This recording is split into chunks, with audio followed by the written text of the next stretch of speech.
Bienvenidos a un discipulado más de este ministerio, La Reunión. El pastor Chito Randón te saluda. Siempre será para mí un honor, un privilegio el poderme acercar a donde tú estás y trasladarte lo que Dios tiene. Dios es fiel.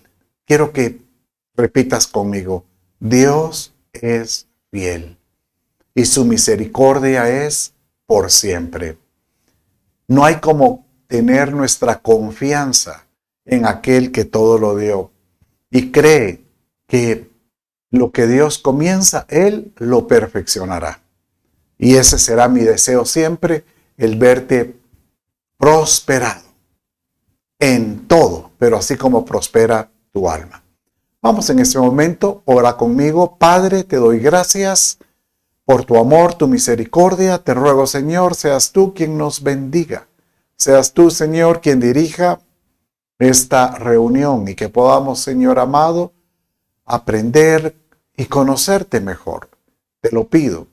En el nombre de Jesús, tu Hijo, te doy gracias. Amén, amén y amén. Hoy continuamos una serie más que es una continuación de el discipulado anterior. ¿Qué es ese concepto de la santidad? Ser santos. Recientemente prediqué un domingo acerca de florecer y alguien me preguntaba, ¿pero cómo puedo yo florecer? Bueno, florecer es como volver a dar en tu vida un resplandor de lo que Dios hace. Un resplandor, por ejemplo, en el ánimo, el resplandor en el deseo de comportarte de una forma correcta. Y eso es lo que podríamos decirle, poder caminar en santidad, porque Dios nos llamó a ser santos. Pero con la santidad viene algo muy paralelo y muy de la mano, que es la purificación. Y esto es el tema que hemos estado platicando ya en este discipulado. ¿Qué es eso de la purificación? Y hemos enseñado que purificación es como limpieza. Por eso usted mira aquí en la pantalla que asociado a la limpieza, implementos que nos ayudan a limpiar. Y esto es algo que sucedía en el templo. Dios mismo establece que debiera de haber un ministerio, un grupo de personas dedicados a limpiar lo santo. Y prácticamente esto es lo que hacían ellos, el ministerio de la purificación, quien lo estableció cuando él reedifica los muros del templo y establece nuevamente los ritos, los sacramentos, la forma de adorar a Dios. Dice que él, en Nehemías, establece el ministerio de purificación. Léalo conmigo. Ellos ministraban en la adoración de su Dios y en el ministerio de la purificación. Aquí está hablando pues de los levitas, junto con los cantores y los partores, conforme al mandato de David. ¿Qué fue lo que él limpió o de qué purificó? Entonces dice el verso 30 en Nehemías 12, así los purifiqué de todo pero póngale atención a esto, lo extranjero, y designé oficios para los sacerdotes, levitas, cada uno en su ministerio, ¿verdad? ¿Qué podrían ellos haber adquirido de tradiciones o ritos extranjeros? Algo que definitivamente Dios en todo momento les dijo, no estoy de acuerdo de lo que ustedes puedan adquirir de otros lados. Igual sucede con el creyente. En nosotros se podría aplicar qué mañas a veces podemos adquirir de las cosas que hacen en el mundo. Y lo peor es que podemos creer de que están bien. Bien dice la Escritura que hay camino que al hombre le parece derecho, pero su fin es muerte. Y por eso es que decirle, Señor, ayúdanos a presentarnos delante de ti de una forma pues agradable, correcta, y que podamos pues en todo momento ser de bendición para ti. Bueno, la importancia de la purificación tiene que ver porque Jesús mismo tuvo una experiencia con ellos. Y es la experiencia que él tuvo es que él se enfrentó a un templo que es como figura nuestra, que nosotros somos templo del Espíritu Santo, que estaba contaminado. Y vimos en discipulados anteriores que él mismo mencionó, es esta cueva de ladrones, y lo mismo repitió él que aparece en uno de los escritos por el profeta Jeremías. Pero hoy yo quiero que profundicemos un poco más en este momento cuando Jesús llega a purificar el templo. Y dice en Juan capítulo 2, versos 14 y 15 de esta manera. Léalo conmigo. Y halló en el templo a los que vendían bueyes, ovejas, palomas y a los cambistas allí sentados. Imagínense cómo sería su molestia que haciendo un azote de cuerdas echó fuera del templo a todos. Pero vuelve a mencionar este grupo a las ovejas, a los bueyes, y esparció las monedas de los cambistas y volcó las mesas. Entonces, hoy me voy a detener porque en este concepto de bueyes, ovejas, palomas, ¿tendrá esto algún significado? Bueno, yo creo que toda la escritura tiene figuras de las cuales nosotros podamos aprender o pues si es de algo bueno, pues como tomar como ejemplo. 1 Corintios capítulo 10 menciona que todas las experiencias que tuvieron ellos al atravesar el desierto, o sea, todo lo que ellos pues tuvieron que experimentar, lo bueno y lo malo, es una tipología, es un modelo, son ejemplos para nosotros los que hemos llegado. Inclusive menciona los últimos tiempos.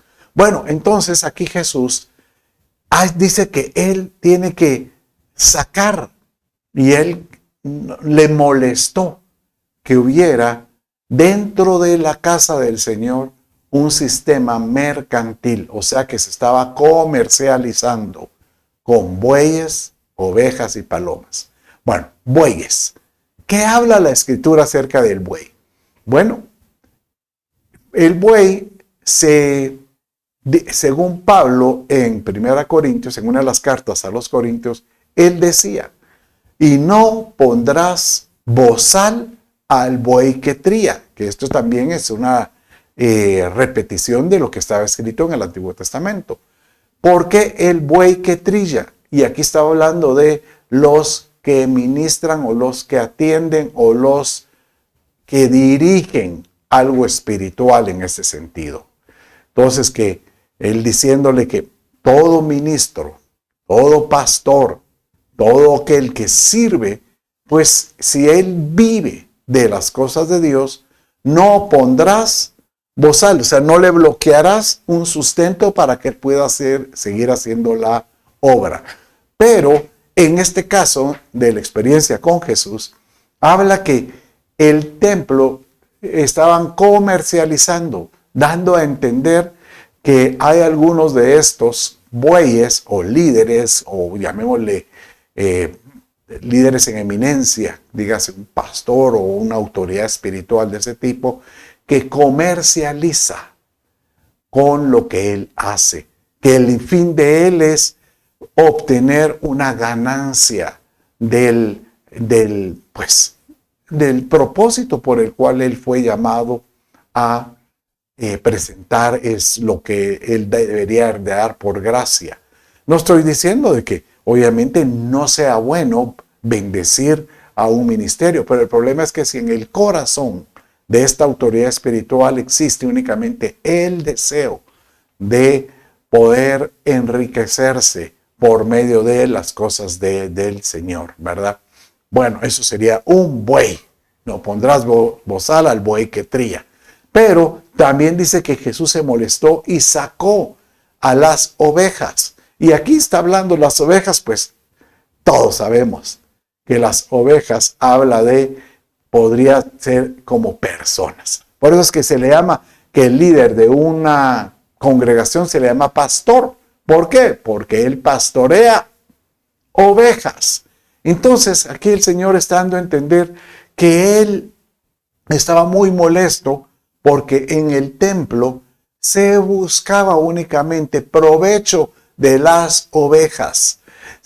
¿Y sabes cómo lo miro yo? Aquellos que tal vez solo le dan atención a la oveja que es lanuda, que tiene mucha carne, o sea, la oveja que aporta, a esta sí la voy a cuidar, a esta sí le voy a poner interés.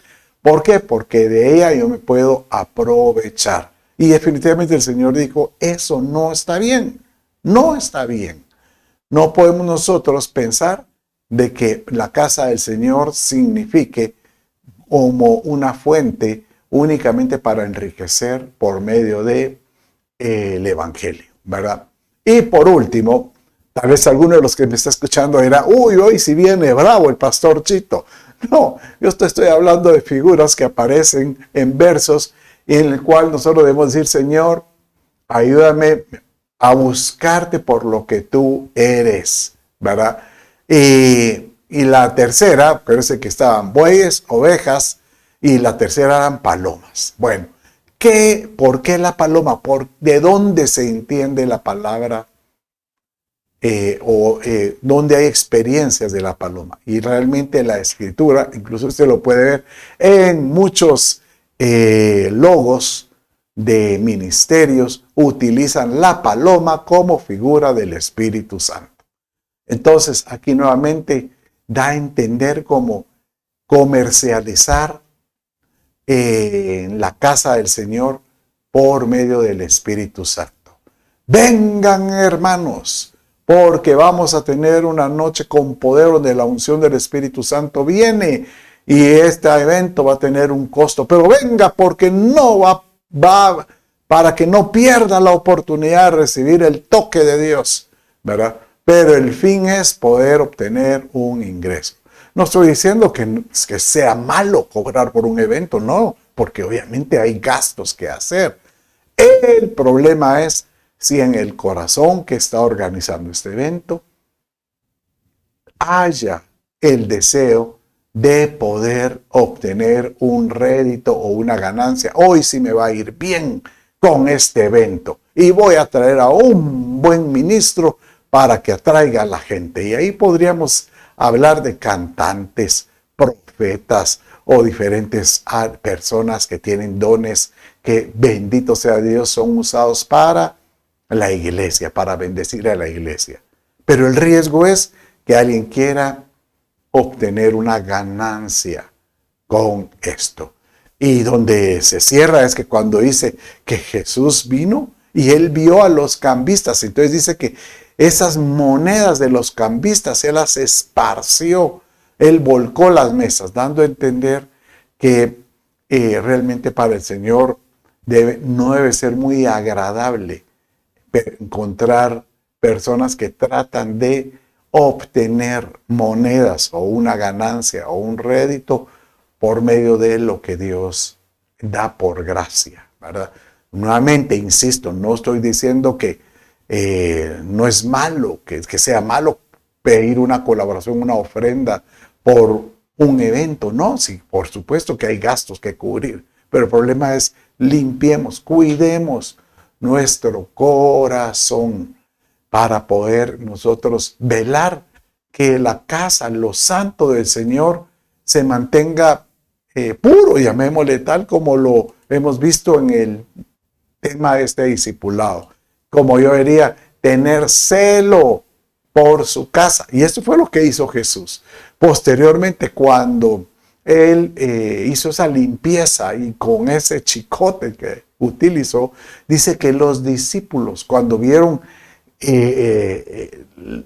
la molestia de su amado, del Señor, y cómo es que limpió esto, ellos entendieron, y dice Juan 2:17, entonces los discípulos se acordaron que está escrito, el celo de tu casa me consume. Y esto aparece en el Salmo 69:9, porque dice, porque el celo por tu casa me ha consumido. Y los vituperios, o sea, aquí es el Salmo 69, pues es una expresión mesiánica, o sea que sale del Mesías, o llamémosle, sale del corazón de Jesús. El celo de tu casa me ha consumido, y los vituperios, o sea, lo que hacen ahí que profana, o lo que hacen que no es santo, lo que no es correcto, esos vituperios que te injurian han caído sobre mí. O sea, me molesta. Y yo pienso hoy que nosotros, todo creyente, debiera tener ese celo por las cosas de Dios.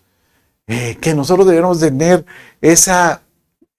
llamémosle ese respeto, ese temor a lo santo del Padre. Que tú puedas decir, Padre mío, déjame a que sí.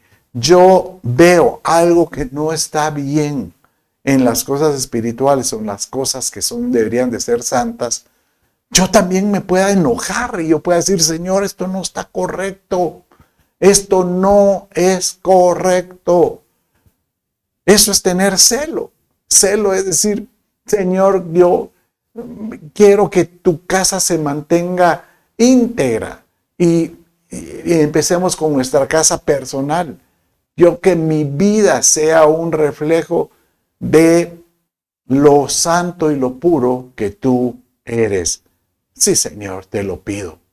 De esta manera que yo pueda ser fiel a lo que tú, pues, eres.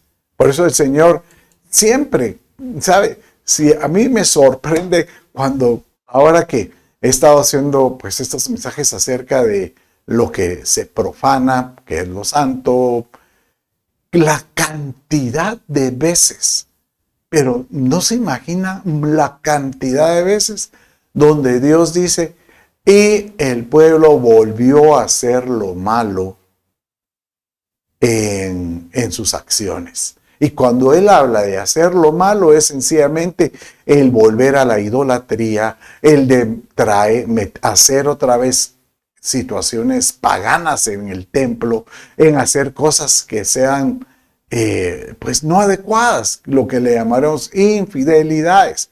Nuevamente uno de estos casos es en 2 Crónicas 36:14, donde dice de esta manera, asimismo todos los jefes de los sacerdotes, o sea, que mire, aquí está hablando de los que estaban en eminencia de autoridad espiritual.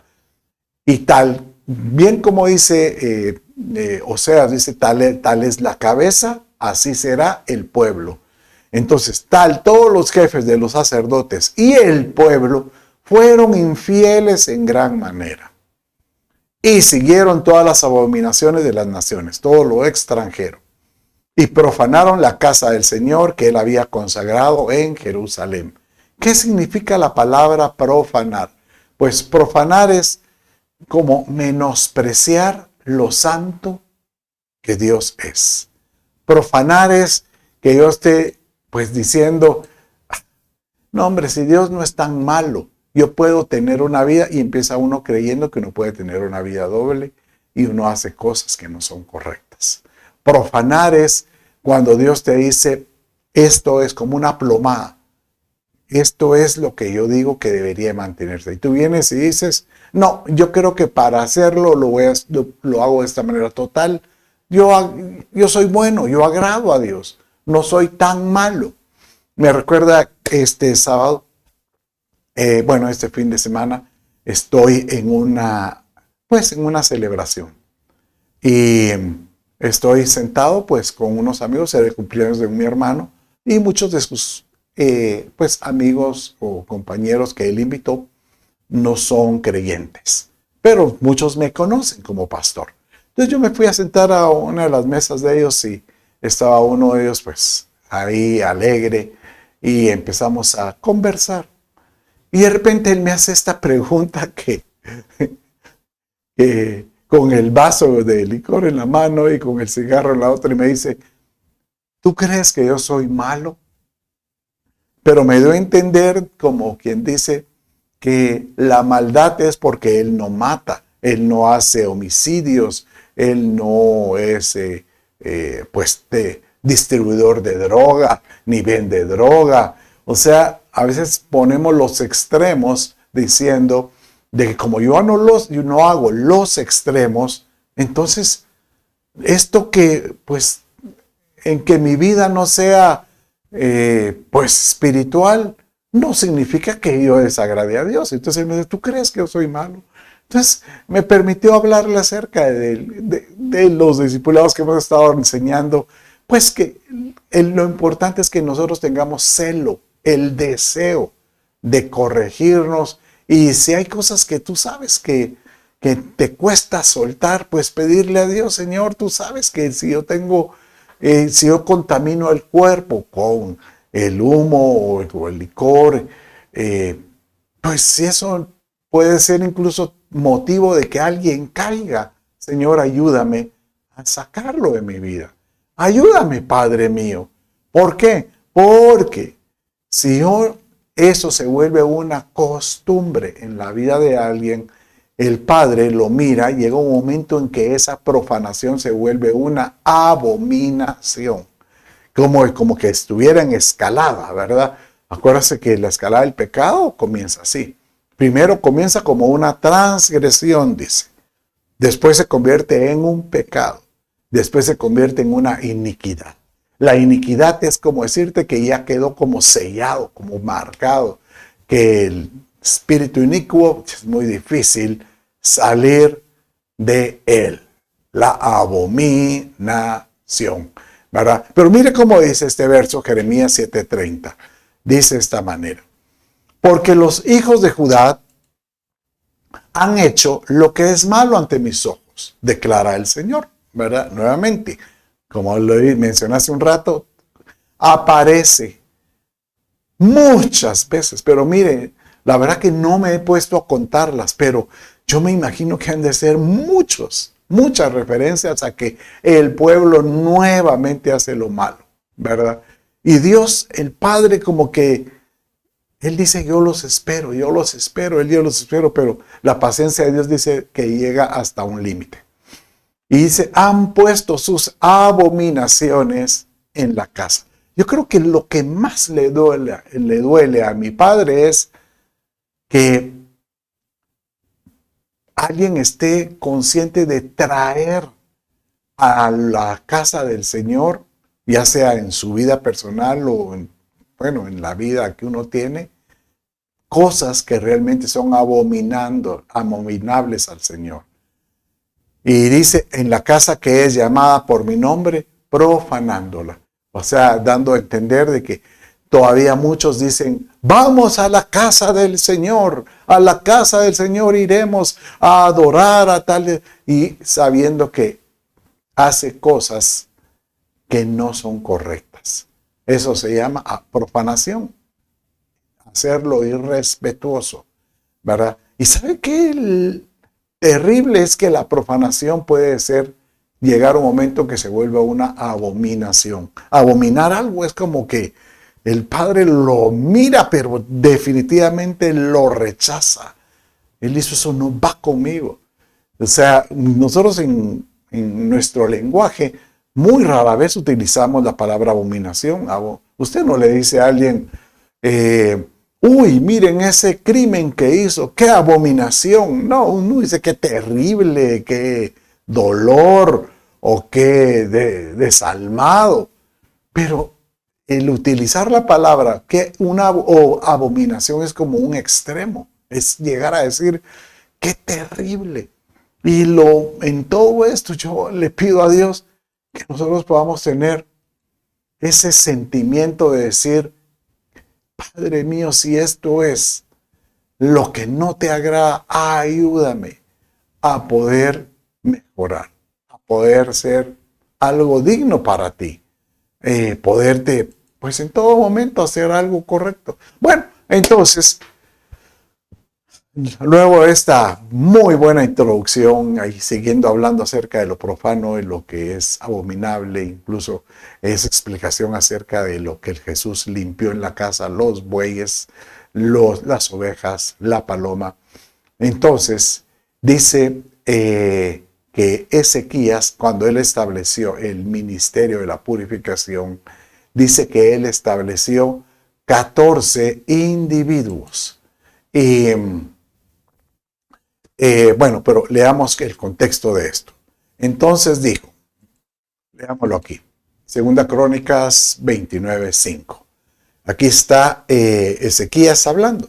Entonces les dijo, que era el rey, oídme levitas, le está hablando a los religiosos que estaban encargados de pues hacerlos, ministrar el templo.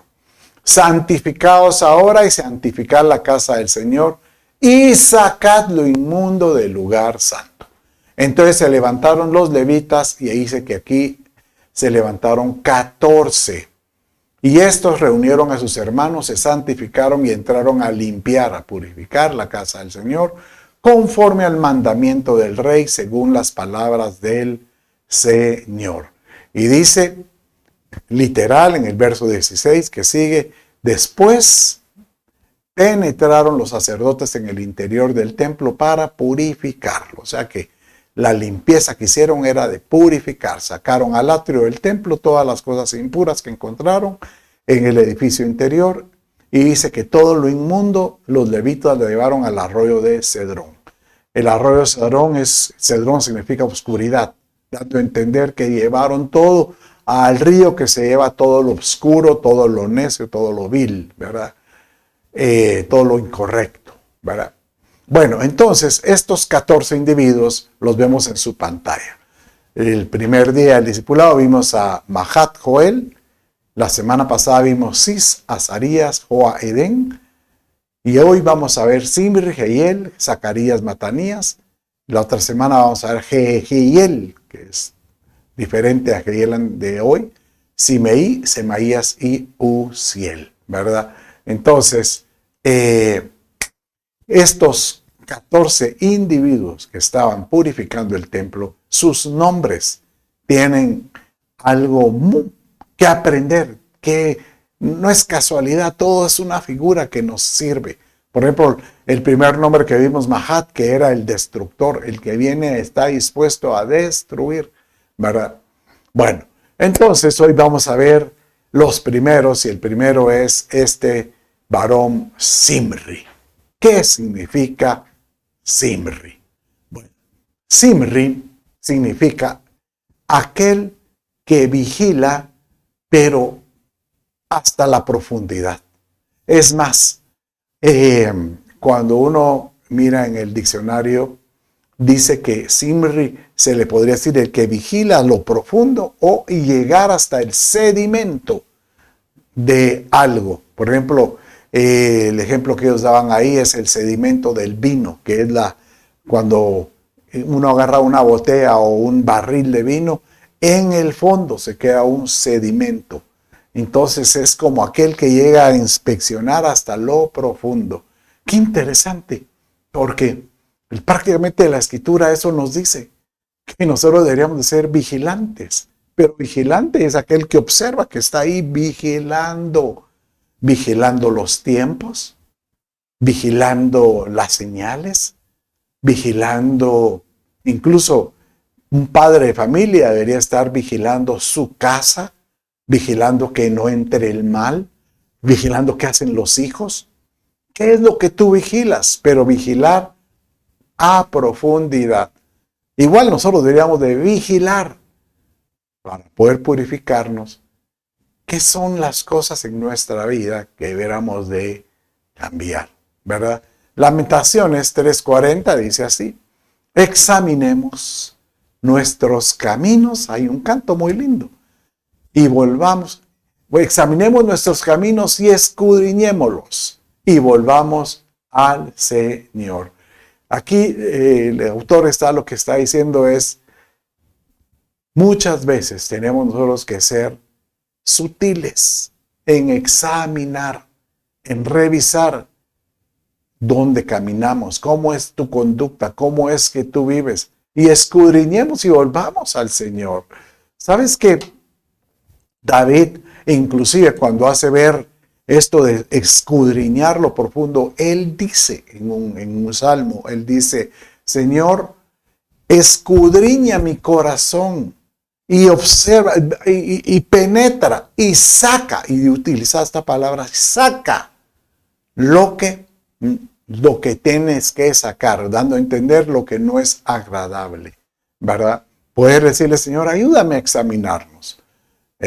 Ayúdanos a escudriñar. Escudriñar es como como aquel que profundiza. Es como el verso 27:2 de Proverbios dice que gloria de Dios es encubrir algún asunto, pero honra de un rey, como un creyente, es escudriñar, es profundizar, llegar hasta lo profundo para encontrar los tesoros que muchas veces Dios tiene y que los tiene ahí guardados para aquel que los descubre. Entonces, tú puedes escudriñar en dos áreas. Uno es escudriña para sacar las cosas que hay que limpiar, purificar, y escudriña los tesoros que Dios tiene para tu vida, como que a perla de gran precio, ¿verdad? Y una forma de poder escudriñar es también por medio de la palabra. Mire cómo dice Proverbios 20:27. Lámpara del Señor es el espíritu del hombre. Cuando hay un espíritu que ha sido tocado por la palabra de Dios, porque la palabra es vida en Cristo Jesús, dice, lámpara del Señor es el espíritu del hombre que escudriña lo más profundo de su ser. O sea que una forma para poder escudriñar nuestra vida es por medio de la Escritura, por medio de sus amonestaciones, por medio de lo que Él ha mostrado en su palabra, lo que Él ha enseñado. Cuando tú te metes en la palabra de Dios, dice que incluso Jesucristo mismo dice que Él se entregó a sí mismo por su iglesia para purificarla por medio del lavamiento de la palabra del Señor. O sea, ¿qué purifica a la iglesia? El lavamiento de la palabra. O sea, que la palabra ayuda a purificar. Entonces, aquí estamos viendo que Simri lo que significa es el que escudriña, el que profundiza por medio de algo que nos ayuda a limpiar. La palabra del Señor ayuda. Qué lindo, ¿verdad? Bueno, entonces sigamos con otra de los instrumentos de purificación. Hoy vamos a ver 4. Ya vimos Simri, que es el primero, pero ahora vamos a ver a Jehiel, ¿verdad? Este es G-E-I-E-L. Hay otro que es Jehiel con H, Jehiel, pero este es Jehiel. Y Jehiel significa cuando Dios barre. Cualquiera diría, ¿y cuando Dios se pone a barrer si Él no es? Pero también es una metáfora, ¿verdad? Dando a entender que el Padre también barre, o sea, que Él viene. Bueno, primero es, ¿para qué usted barre una casa? ¿Por qué? Porque hay polvo, hay tierra, hay alguna basura y eso es que barre, ¿verdad? Yo me doy cuenta en Viti que, por ejemplo, allá en nuestra casa es sutil. Yo me acuerdo que en la cocina, sobre todo, barre en la mañana, barre a mediodía y barre en la noche. Y le digo, pero si ya barriste una vez. No, pero a veces caen pequeñas migas, dice.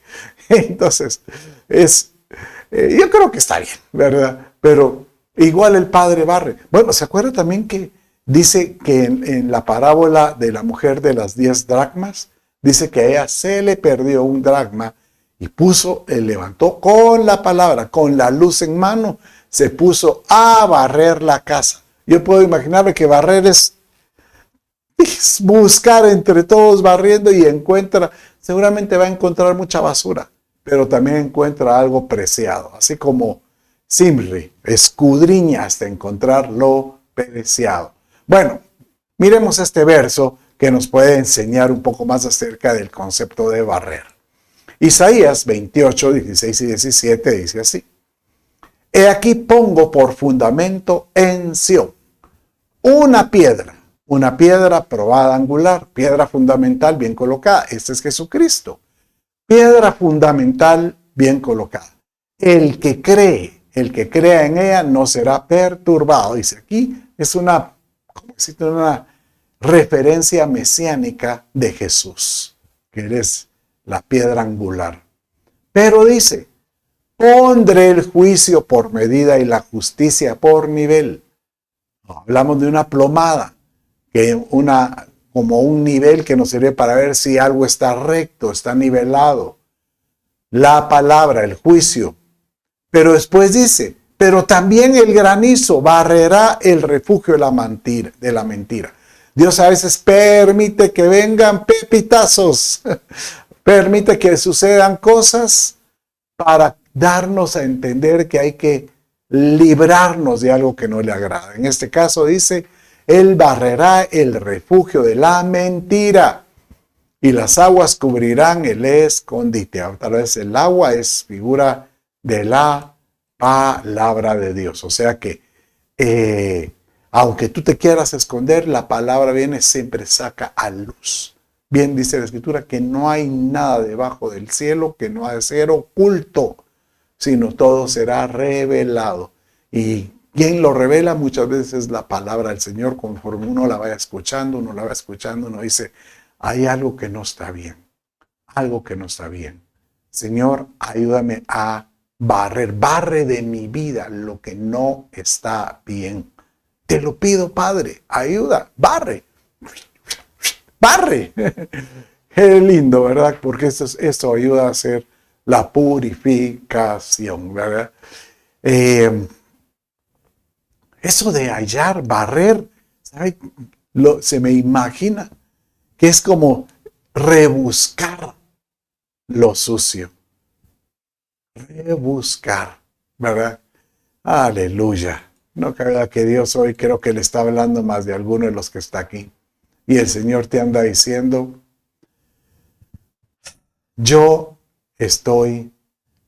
quiero limpiar tu vida, quiero limpiar tu casa, quiero limpiar lo que tú haces. Bueno, y esto nos hace reflexionar. Bueno, sigamos viendo otro instrumento de purificación. Y ahora viene el instrumento el que sigue es Zacarías. Zacarías, acuérdense, ya vimos Zimri, ¿verdad? Y siempre significa el que escudriña, ¿verdad? El que vigila, ¿verdad? Bueno, y vimos después Jehiel, ¿verdad? Que significa cuando Dios barre, cuando Dios barre. Y ahora Zacarías, que significa cuando Dios recuerda, ¿verdad? Ok, aquí estamos, sí. Cuando Dios recuerda. Y dice Jeremías, capítulo 2, verso 2, de esta manera. Así dice el Señor, de ti recuerdo el cariño de tu juventud, el amor de tu desposorio, de cuando me seguías en el desierto por tierra sembrada. Por supuesto que Dios recuerda. ¿Sabes qué puedo ver yo aquí? Que el Dios, mi Padre, sabe que aquellos que le han buscado y que en alguna oportunidad intentaron ser correctos y que limpiaron muchas áreas de su vida y por algún motivo después se retrocedieron, como que Dios dijera, yo recuerdo cuando tú me buscabas, yo recuerdo cuando tú me hablabas, me llamabas en oración. ¿Qué pasó? ¿Qué pasó? En la iglesia de Éfeso, que es la primera de Apocalipsis, capítulo 2, dice, una cosa tengo contra ti, y es que has olvidado, has perdido el primer amor. Pero Dios, aunque nosotros tal vez nos olvidemos de Él y nosotros perdamos esa devoción que teníamos, Dios no lo olvida. Dios, el Padre, lo tiene presente. Recuerda, Él es un buen papá, Él es un buen padre y Él está ahí esperando que podamos nosotros decir, Señor, voy de regreso. Bien dice el Salmo, ¿verdad? ¿A dónde huiré de tu presencia? Aquel que viene, que Él encontró, le buscó y de repente dice, ya no quiero nada con Dios, dice que huye hacia un lado y me encontraré en los montes contigo. Hoy huyo al otro lado y me encontraré contigo también. Realmente cuando Dios tiene a alguien que aprecia y ama, no lo va a soltar fácilmente. Y va a estar esperando. Qué lindo saber que Dios recuerda. Él está esperando. Aleluya. Bueno, entonces ya vimos Zimri, Jehiel, Zacarías. Zacarías es el mismo nombre del papá de Juan el Bautista, ¿verdad? El profeta, un sacerdote Zacarías, ¿verdad? Bueno, es el mismo nombre del profeta del libro Zacarías que está en que aparece ahí. Y aquí ya sabemos que Zacarías significa, ¿verdad? Cuando Dios recuerda, cuando Dios recuerda. Bueno, y el último de los 4 que vamos a ver hoy es Matanías.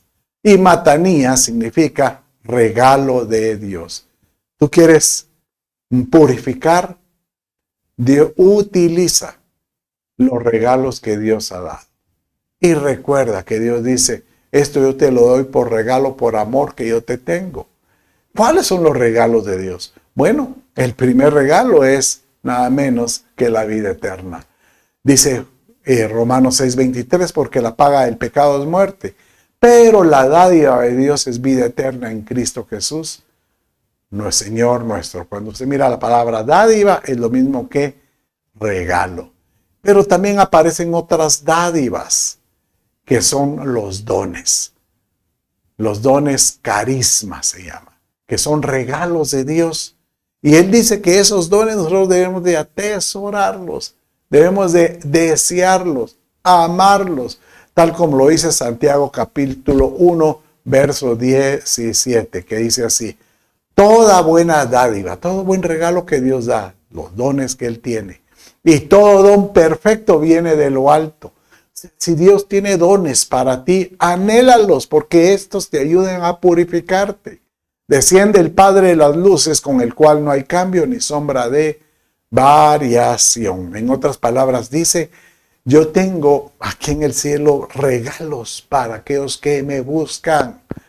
Regalos que les pueden servir a limpiarse, a santificarse, a purificarse. Pero son buenos regalos, buenas dádivas. No los menosprecies. No los menosprecies. Aleluya.